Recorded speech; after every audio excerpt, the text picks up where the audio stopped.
Efendim yeniden merhaba. Halk Meclisi programında Akdeniz Köyü'ndeyiz. Tabii bugün dışarıda bir mekanda, kahvehanede güzel bir kalabalıkla programımıza devam ediyoruz. Akdeniz Köyü'nün sorunlarını konuşuyoruz. Açık hava olunca camiye de çok yakın bir pozisyonda mekan. O yüzden bir ara verdik. Şimdi tekrar ezan arası vermek zorunda kaldık. Sayın Musa Naimoğulları'na vermiştik sözü. Buyurun tekrar başkanım. Evet değerli arkadaşlar, ben su konusunda kalmıştım. Şunu ifade etmek isterim ki, bugün Mesalya'nın belediyelerinde bile su 3 lira, 3,5 liradır. Hayvanca 3 lira, 3,5 liradır. Ve bugün Güzellik Belediye Başkanı 6 liraya veriyordu bu suyu. Bizim ısrarımıza rağmen 3 liraya hatta 2 liraya çıkacağını söylüyorlar. Fakat şu anda Sayın Fuat Namsoy'a ben defalarca bu konuda kendisine ifade ettim, aradım da. Dedim ya 6 lira su mu olur? Geçiköy Barajı Buraş'ta. Su en yakın yerden bir tanesi Akdeniz Köyü. 6 liraya hayvancılığa su veriliyor. Böyle bir şey olabilir mi? Yani siz bu konuda yerel yönetimlerde kar mı edeceksiniz? Yoksa köylüye, kırsalda yaşayan insanlara yardımcı mı olacaksınız? Zaten 4 yıl bu köylü paslı suyu içti, onunla yıkandı. Ve bir yandan da şu anda arkadaşlarım söylüyorlar. Arkadaşlarım söylüyor, halen daha çamurlu su vermeye devam ediyor diyor. Ve siz 6 lira tonu bu insanlara bu suyu vermeye devam ediyorsunuz. Bu bir ayıptır. Bu bir ayıptır. Şu anda onu bırakınız. Geçen gün bir hafta Tepebaşı'na su da akmadı. Tepebaşı köyünde su da akmadı.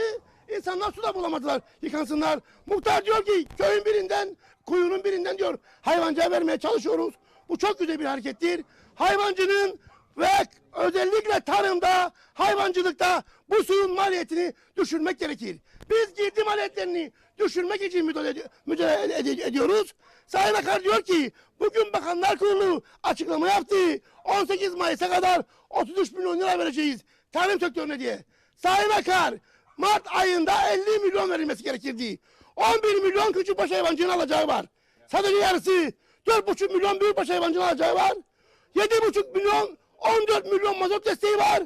19 milyon tarım desteği, doğrudan gel desteği vardır. Bunun toplam rakamı 60-70 milyondur. Bu rakam biliyor musunuz nedir? Siz yarısının da yarısını verecekler. Yani 11 milyon küçükbaş hayvancıya onun da yarısını verecekler. Büyükbaş hayvancıya da onun da yarısını verecekler. Böyle bir şey olamaz. Yani bugün Sayın Maliye Bakanı diyor ki 3 ay var diyor bize Türkiye Cumhuriyeti para vermiyor. Allah aşkına saat 2'de siz mesai bitiriyorsunuz şu anda. Kamuda 2'de mesai bitiyor. Birden sonra kimseyi bulamazsınız. Sonra siz ekonomik politikaya uymayacaksınız. Sonra diyorsunuz ki bize Türkiye para vermiyor. Bunun çilesini kim çekiyor? Köylü çekiyor. Köylü bugün işini bitirecek. Gidecek işini yapsın. Lefoşa saat 1'den sonra kimse yoktur dairelerde.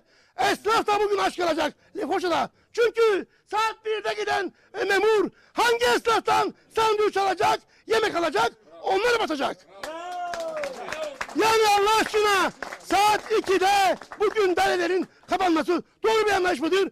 Bunun derhal gözden geçirilmesi gerekir. Her an Mayıs ayında bunun olmaması lazımdı. O yüzden ben Mahmut arkadaşıma çok teşekkür ederim. Birçok konuyu geçen gün güzel tuza dile getirdi. Neden? İşte biz bunun için bir yerlere varamayız. Yıllarca Brüksel mücadelesi başlatıldı. Kaynak yok dendi. Orta yolda bırakıldı. Kısa mesafede bırakıldı. Sonra hayvanları alınıp gömüldü. Ondan sonra hayvancı mağdur oldu. Ben sadece bu defa bu projeye sahip çıktım. Çünkü bu projeyi gördüm ki sona gideceğiz. O yüzden sahip çıktım ama bu konuda hayvancı yıllarca mağdur oldu. Yıllarca hayvanlarını gömdü, kimse ödemedi. Ve bu projeye başlarken şunu ifade ettim. Siz bunların tazminatını ödemezseniz ve ben sonucu görmezsem bu işe girmem. Ve günün sonunda bu projenin sonuçlanacağını gördüğümüz için biz buna sahip çıktık. Ve şu anda biliyor musunuz geçen yıl ülkede 350 bin tane küçükbaş hayvan vardı. Şu anda son sayı bitmiştir kanalımı 270 bine düşmüştür. Yani şu anda sadece 80 bin hayvan ortaya yoktur. Neden? Çoğu ölmüştür. Çoğunu hayvancı dayanamamıştır. Ya böyle satmıştır. İşte bu hastalıklardan dolayı da doğru mücadele edilmediği için bu duruma geldik. 270 bin küçükbaş hayvan bu ülkede ciddi anlamda büyük bir sıkıntı olacaktır. 61 binde büyükbaş hayvan vardır şu anda son sayımlara göre. Ve bugün için bu insanlar ayakta durmak için mücadele veriyorlar. Ama hükümet sadece girdi maliyetlerini arttırarak zam yapıyor. Ve bu konuda gününde ödemiyor. Ödemediği için bugün Mayıs ayı geldi. Halen de ödeneğini alamadılar. Mahmut arkadaşım diyor ki küpe takıyorlar hayvanlara. Küpeler düşüyor. Çünkü ihaleye çıkıyorsunuz siz. Doğru düz numara almıyorsunuz. Ve bugün işi bilmeyen adamlar gidip küpeyi takıyor. 2 gün sonra keçi birbirine kavga ettiği için veya ağızda bir sıkıntı olduğu için numara düşüyor. Ondan sonra yeni gelip numara taktıkları zaman eğer siz beyandan bir ay önce bunu yapmıyorsanız ve beyan süresince yapıyorsanız onlar kabul edilmiyor ve tekrar bekleyeceksiniz. 6 ay, 6 ay sonraki beyanda bunu siz kabul edebilirsiniz. Bu doğru bir anlayış değildir. Bu numaralar siz ihaleye giriyorsunuz. Hayvancının suçu değildir. Doğru takmıyorsanız. Gidin bakın ağırlardaki numaraların yarısı düşmüştür. Yani bizim derdimiz şudur. Üretim yapan insanların hayatına siz girdi maliyetlerini düşüreceksiniz. Sütü, eti fakir fukara yiyebilsin. Bugün et kavgası var ülkede. Görüyorsunuz. Asgari ücretli fakir fukara ne diyor? Yiyemiyoruz. Hayvancı diyor ki biz bu ürünü üretemiyoruz diyor. Çünkü pahalıya üretiyoruz diyor. Üretmek kolay değildir. Görüyoruz ki bu konuda hiçbir çözüm yoktur. Ve biz ne yaptık biliyor musunuz? Şu anda et entegre kooperatifini kuruyoruz. Yani biz eti de halka toptan fiyatına pazarlamak için bir kooperatif daha kuruyoruz. Mahmut arkadaşım dedi ki özellikle keçi sütünü veya küçükbaş hayvan sütünü süt yağına göre ödeme yapıyorlar. Bu imalatçılar şu anda hellimin tescili gündemde değil. İnek sütünün dışında keçi koyun sütü almak bile istemiyorlar. Burada Reha yıllarca üretim yaptı. En başta kendisi almıyor. Keçi koyun sütünü kavga ediyoruz her gün. Keçi koyun sütünün bugün olması gerekir bu hellimin içinde. İmalatçıya biz zorla sattırıyoruz. Ve bunu satarken de özellikle keçi sütünde, inek sütü değerlerinde olduğu için almak istemiyorlar. Ve ızdırap çekiyoruz. Ne yaptık? Şu anda bir tanker daha alıyoruz. Bütün keçi sütünü toplayıp Kop sütte uzun ömürlü keçi sütü ve keçi peyniri yapacağız. Bunu da başardık. Şu anda tankerin siparişini verdik. Eğer kop süt olmasın bugün, kop süt olmasın bugün, küçükbaş hayvan sütünü alacak olan biri yoktur. İstemezler. Çünkü neden? Alıştılar, ucuza alsınlar hayvancılar elinden. Ona göre devletten destek alsınlar. Arap ülkelerine ya beleş versinler. Bunlar anlayış değildir. Bugün üretici bir lenge sütünü satsın diye neler çeker? Bunu düşünen yoktur. Neden? Hep siyasetçi, şunu söylüyorum, bazı ayrılarına gidiyorlar. Öncelikle üreticinin yanında olacaksınız. Şimdi bakıyorum ben, bütün muhalefette olan partiler de, hükümet de, biz önceliğimiz üretimdir, üretici destekliyoruz diyorlar. Ama bakıyorum ki Mart ayında ödemeniz gerekenleri ödemiyorsunuz. Bekleyin, bir hafta sonra arpaya gene zam vardır. Göreceksiniz, çiftçiyle şimdi anlaşamayacaklar, arpa gene zamlanacak, girdi maliyetleri gene yükselecek, akaryakıt yine yükselecek. Ama siz üreticiye alacağını vermiyorsunuz, suyu bile 6 liraya veriyorsunuz. Ondan sonra diyorsunuz ki bu hayvancı ayakta kalsın. Kalamaz.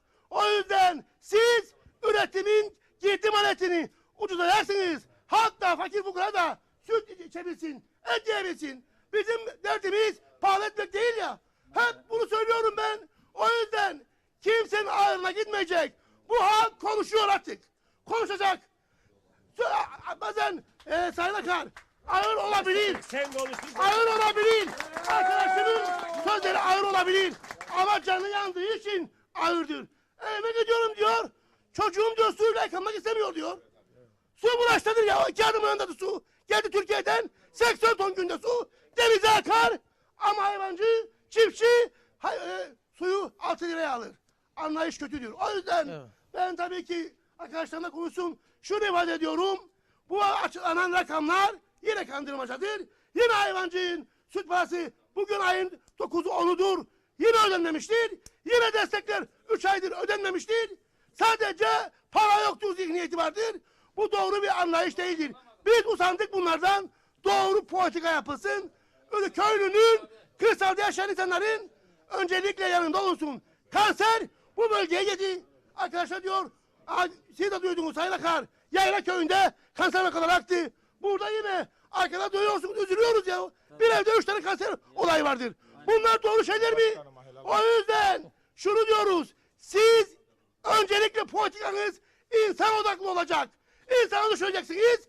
İnsanı düşünürseniz her şey olur.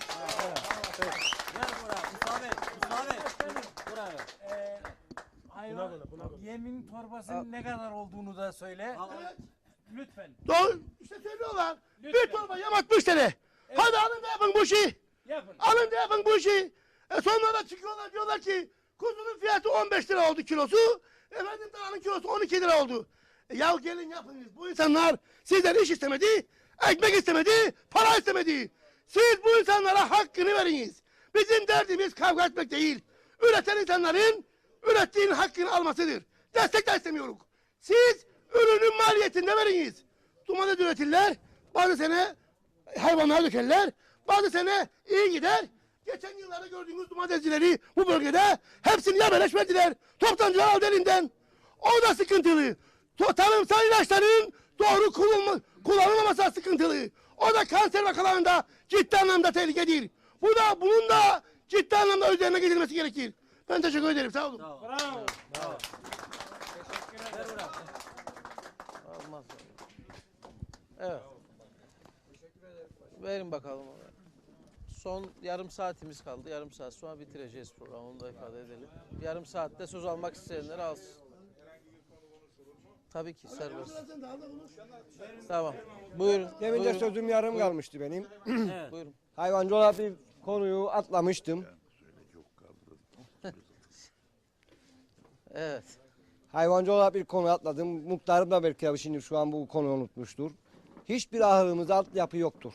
Elektrik yok, asfalt yok. Sular zaten belediye getirdi. İstediği gibi de alır. O başka konu. Ama asfaltımız yok, elektriğimiz yok. Benim gibi ben devletin verdiği hibe programlarından yararlanan bir hayvancıyım. Sağım makinemi aldım. Saflas beni bekliyor kursun. Kendi imkanlarımla bitirmeye çalışıyorum. Bitirsem ne olacak? Son modelim sağım sistemi. Evet. Devletten yararlandım.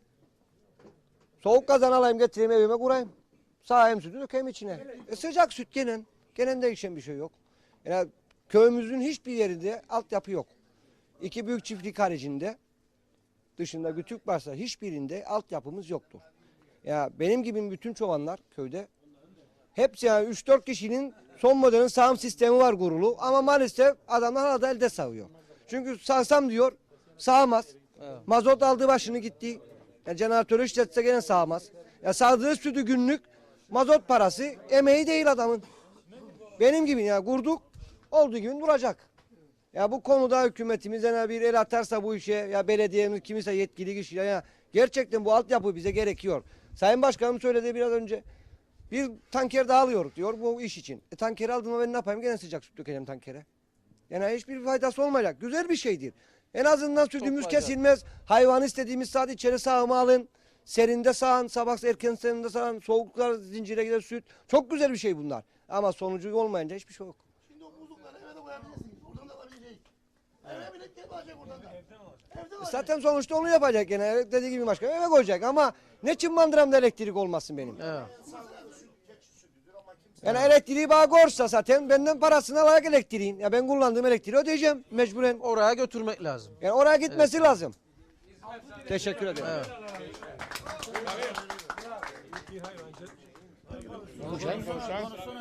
Tamam tamam. Vaktimiz var da tanıyalım sizi buyurun. Tabii tabii. Evet, ismim Tahsin Gülendir. Küçükbaş hayvancılığına uğraşırım. Öncelikle Diyalog TV'ye aramızda bulunan dolayı her zaman teşekkür ederiz. Sayın Başkanımız Naimoğullarına, Sayın Milletvekilimiz Zorlu Törebi her zaman her yerde yanımızda olduğu için kendisine çok teşekkür ederiz. 50 tane milletvekilimiz vardır. Bir tek bu memleketin milletvekili Zorlu Töre mi? O zaman bu adam Cumhurbaşkanı olsun. Yönetsin bu memleketi.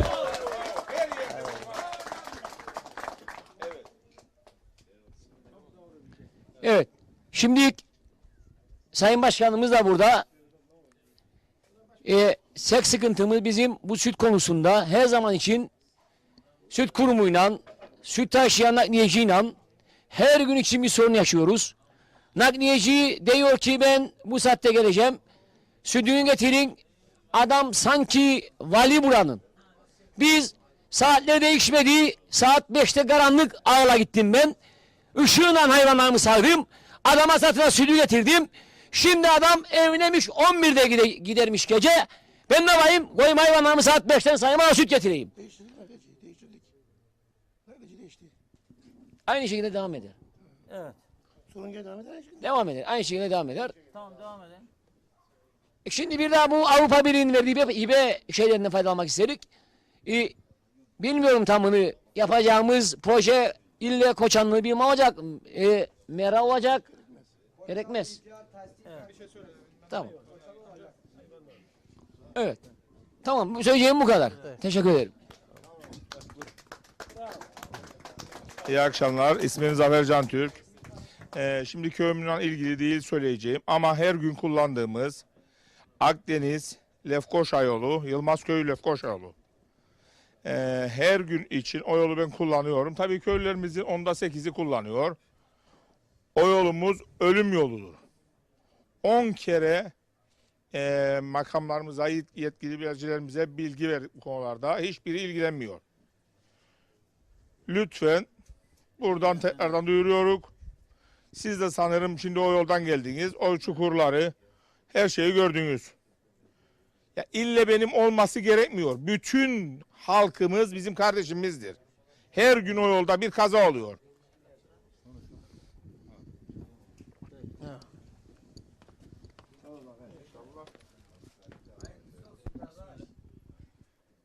Merhaba, öncelikle hoş geldiniz. İsmim Onur.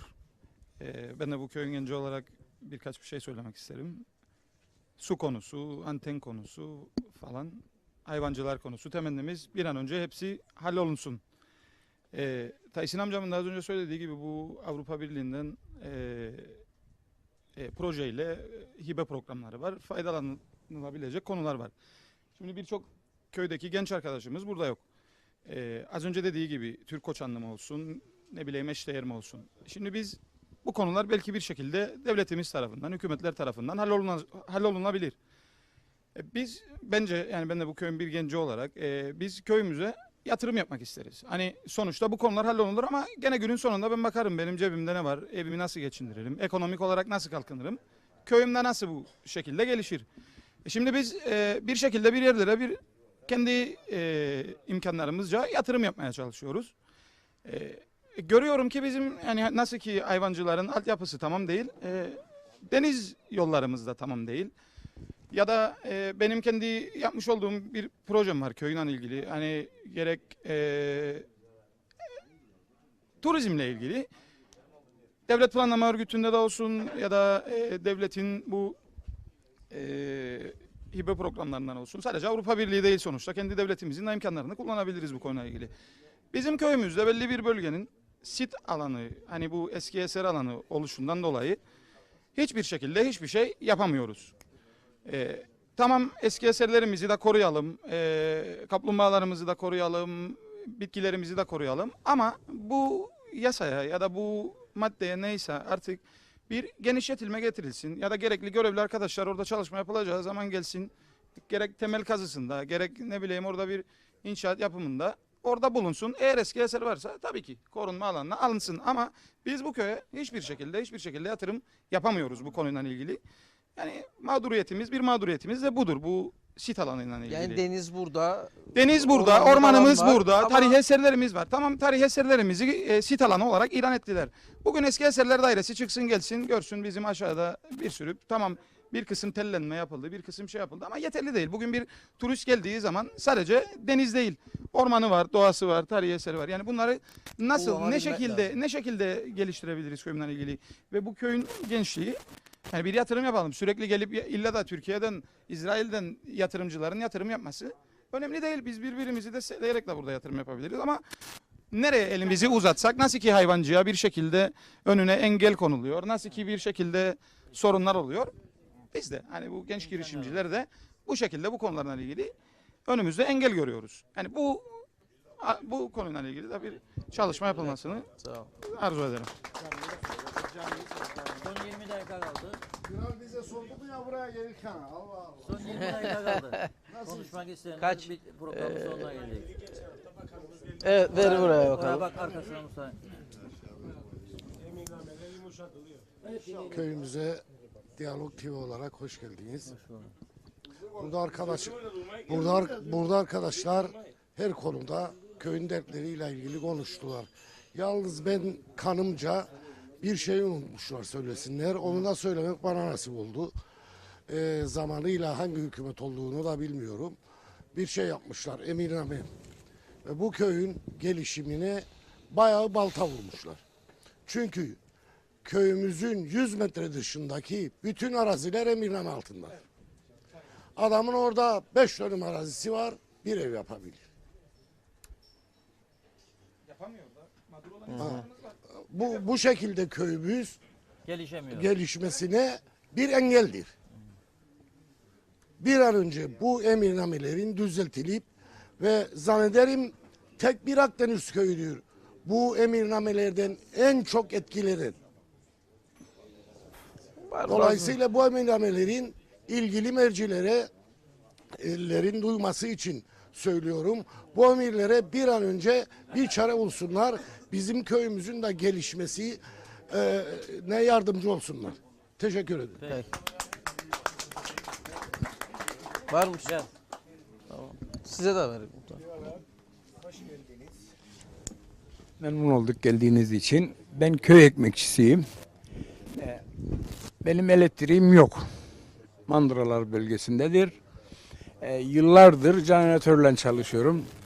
Gecede 50 milyon harcadığım için benzini vazgeçtim. Sadece cumartesi pazarları yapıyorum. Bıktım usandım. 200 milyar istiyorlar bana. Yarısını yatıracaksın, yarısını da elektriği bağlamadan yatıracaksın. Eğer benim öyle kadar param olsun, ihtiyacım yok. Faizi yeter beni. Emekli de oldum zaten. Yeter de artar da. Ama nedir? Genel olarak eski şeylere bakarak yani Evet. nenelerimizin, dedelerimizin kara fırını yarattığı şeyi ben 21 yıldır yaptım bu işi. Nihayet beni bu elektrik davası vazgeçirdi. Sadece cumartesi pazar yapıyorum. Kendi evime yapıyorum. Çoluk çocuğum var. Bir de köye bakkala veriyorum cumartesi pazar. O kadar. Yani bu gelenek hiçbir zaman için kaybolmaması lazım. Kültür. Gelen turist bazen gün İngiliz geliyor, şey geliyor, bayılıyor. Fotoğraf çekiyorlar, bilmem ne yapıyorlar. Muhtarımız yardımcı oluyor. Sağdan soldan turist getiriyor, bir şeyler yapıyor işte. Yani bir şeyler yapıyoruz orada.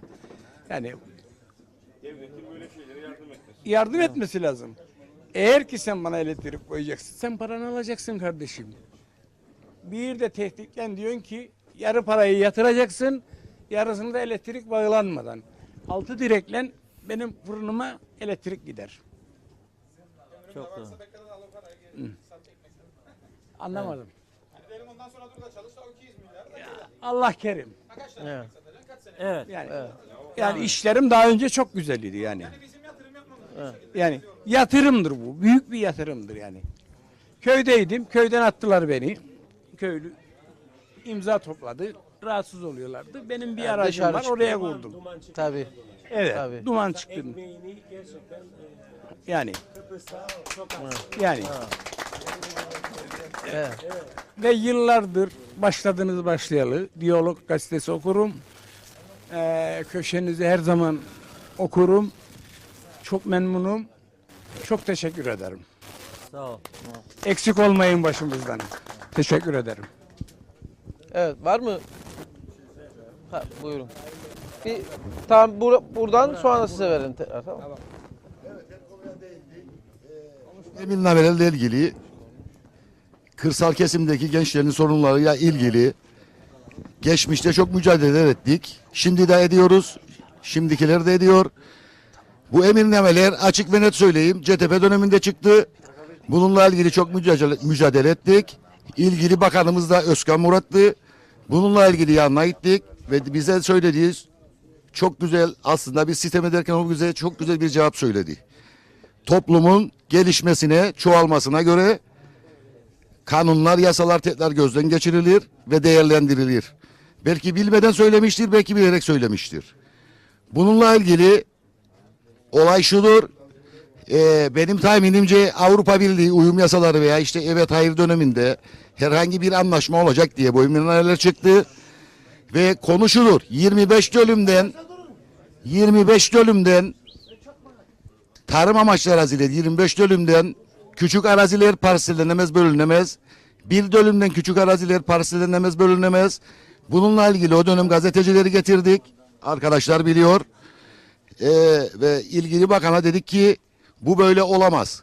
Hani kırsal kesim, hani köylü şehirlinin efendisidir veya sizin teriminizce nedir bilmiyorum.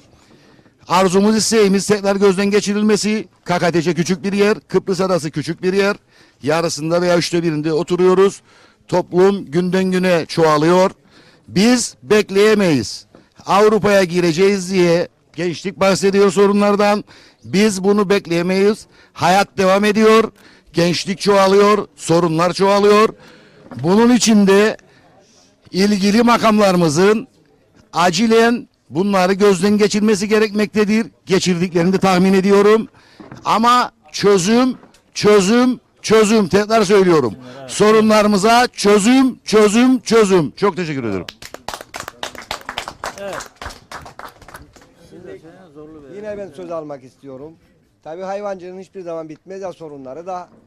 Dünyada iki fedakar insanlar var. Biri anneler, biri de çobanlardır. Gerçekten çobanlar fedakarlık yapar. Çok fedakarlık yapar. Halkı ve milleti için fedakarlık yapan iki insanlardan biriyiz biz. Şimdi bir sorunumuz daha var. Bu okka kilo meselesi. Kasaplar gerçekten çobanlardan fazla kazanıyor. Geliyor çobandan okka tartıyor. Okka Osmanlı zamanında tartı olan bir dartıydı. Hala da bizim Kıbrıs'ta tek kullanılan okka. Kıbrıs'ta dünya genelinde okkayı biz kullanırız daha. Okka tartıyor kasap. Dükkanda halka satıyor kilo. Bu adalet değildir. Gerçekten yasası da var. Adam diyor ben kilo da tartarım. Şikayet edebilirsen polise geni cezası var. Ama diyor adam ben kilo da tartarım. Hesaplıyor, vurur hesap makinesi. 1.27'den çarpar böler, okkayı kiloya çevirir. Evet. Bu gerçekten yolsuzluktur. Kasaplar gerçekten yolsuzluk yapar. Nerede hükümet, nerede kanunlar, nerede nizam?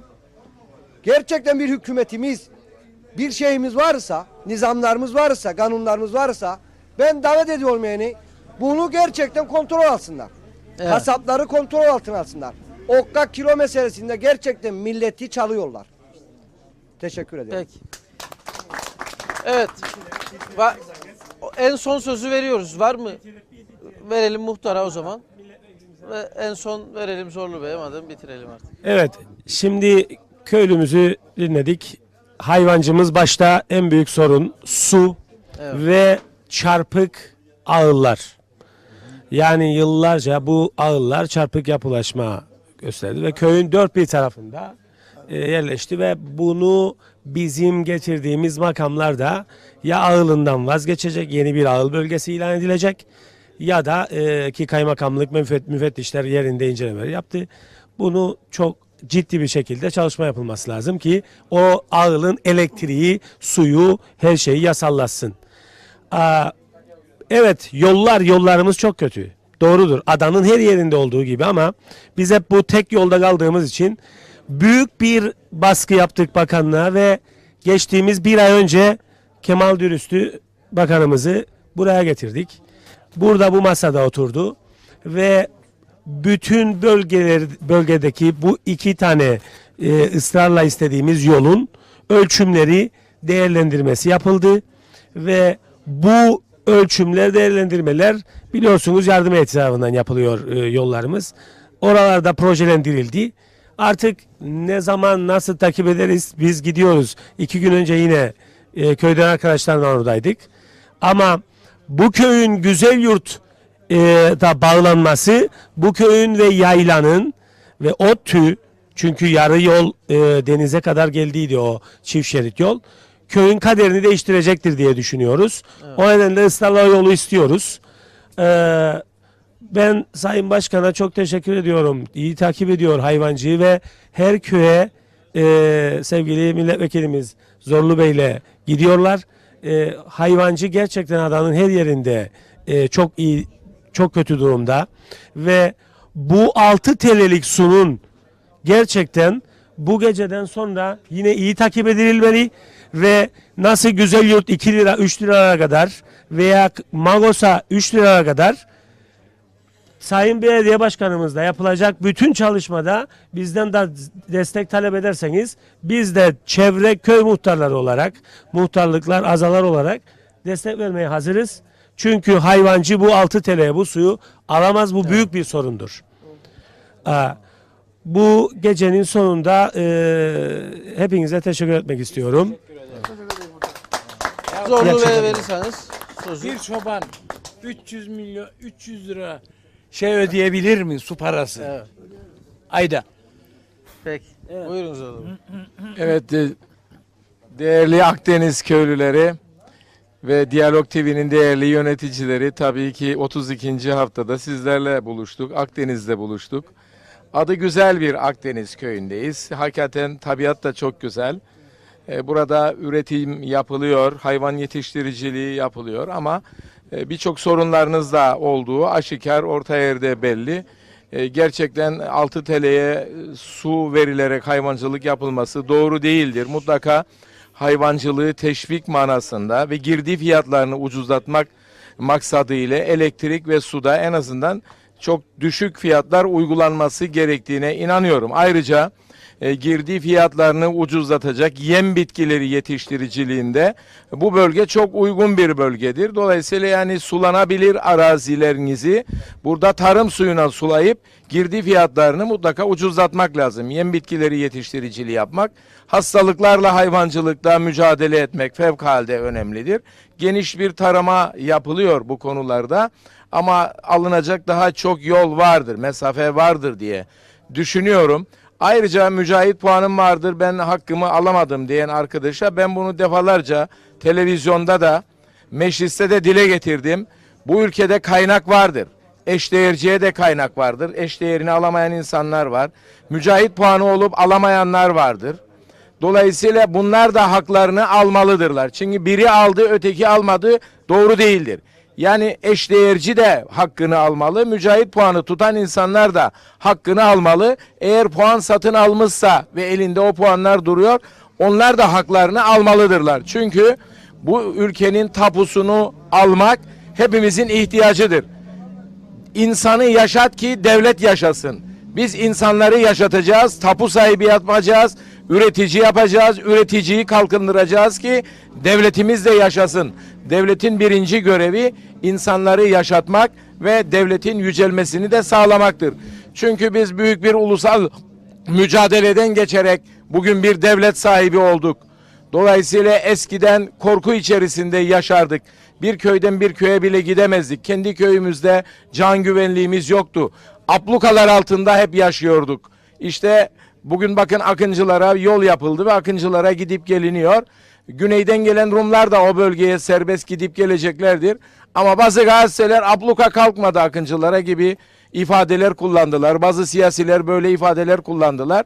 Bunlar doğru değildir. Mesela ben Akıncılar'da mücahitlik yaptım. O zaman abluka altındaydık. Mücahitlerle Mehmetçikler orada, evet, Gaziler Köyü'ne kadar geldi Mehmetçik.